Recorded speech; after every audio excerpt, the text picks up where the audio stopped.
Saya baru dapatkan kemarin, ada seorang muslim di Amerika.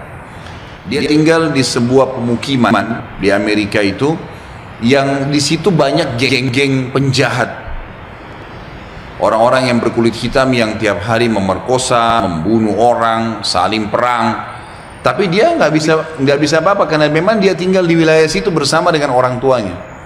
Tapi karena orang tuanya mendidiknya Islam, dia pakai jilbab. Setiap hari dia harus melewati gang-gang orang-orang ini. Jadi dia berusaha supaya tiba di rumah sebelum terbenam matahari. Karena kalau sudah malam, sudah gelap, udah kumpul tuh geng-geng semua di situ. Ringkas cerita adalah cerita kisah nyatanya. Muslimah ini pulang dari kampusnya agak malam pada satu hari. Sudah gelap, dia nggak punya pilihan, harus melewati gang-gang yang penuh dengan orang-orang jahat ini. Dia bilang, saya waktu mau lewatin gang itu menuju ke apartemen saya, rumah susun orang tua saya, ada satu perempuan di depan saya, kelihatannya bukan muslimah, tidak tutup aurat, lagi lewat juga di gang situ. Tiba-tiba saya lihat dengan mata saya dikeroyokin oleh laki-laki itu, dipegangin, ditarik dengan paksa, dimasukkan ke dalam sebuah tempat dan terdengar suara teriak-teriak, kemungkinan diperkosa. Dan mereka sudah punya tim. Jadi yang narik ke dalam itu beberapa orang, nanti diperkosa, yang lainnya berdiri di depan gang seakan-akan tidak terjadi apa-apa. Nanti mereka gantian memerkosa orang, hampir tiap hari pekerjaan begitu. Maka muslimah ini mengatakan, saya lihat depan mata saya itu, tapi saya nggak bisa berhenti.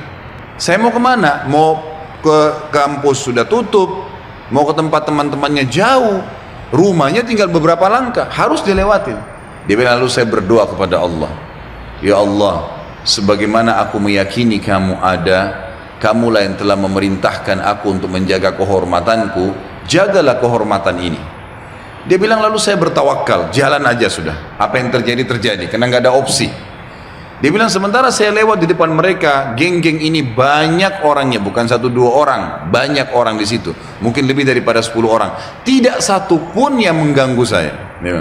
Nggak satu pun mengganggu saya. Dan waktu saya lewat, mereka pada buang muka. Orang-orang ini pada buang muka. Saya jalan sampai melewatin gang itu. Kebetulan rumah orang tua saya berhadapan dengan kantor polisi. Lalu saya datang kantor polisi itu, lalu saya berkata, tadi ada kejadian begini, ada perempuan diperkosa di sebelah sana. Polisi pun akhirnya menerima laporan tersebut, lalu memeriksa, kena dekat, betul terbukti ditangkap, masih ada perempuan tadi dan memang diperkosa. Akhirnya ditangkap semua di penjahat-penjahat nih. Sementara ditangkap, dia bilang, waktu masuk di kantor polisi, mereka tahu saya yang lapor, saya pakai jilbab ada di situ. Tapi mereka setiap lihat saya pasti buang muka. Kayak orang, bukan buang muka karena marah ya, kayak orang yang ketakutan melihat saya, dia bilang. Sampai masuk di penjara semua. Sudah terungkap masalah itu, dia bilang, saya penasaran.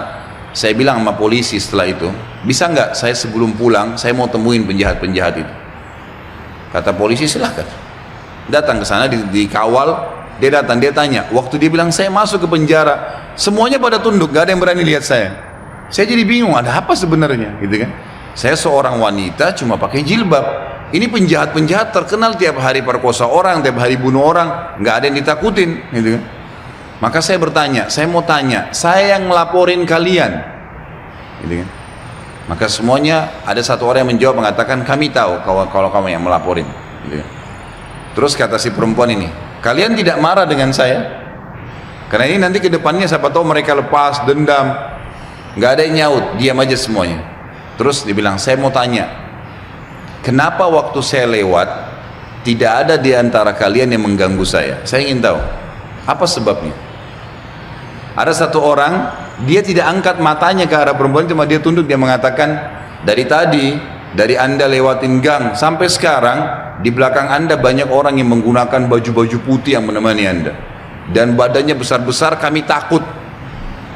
Perempuan ini bilang, saya tiba-tiba gemetar, hampir jatuh, kaget dengan informasi itu. Tapi itu kisah nyata, gitu kan? Kisah nyata.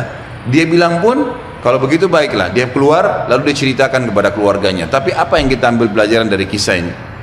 Keyakinan kepada Allah Subhanahu Wa Taala mendatangkan pertolongan yang memang tidak masuk di akal manusia, tidak masuk di akal manusia, nggak bisa, susah untuk dihubungkan itu.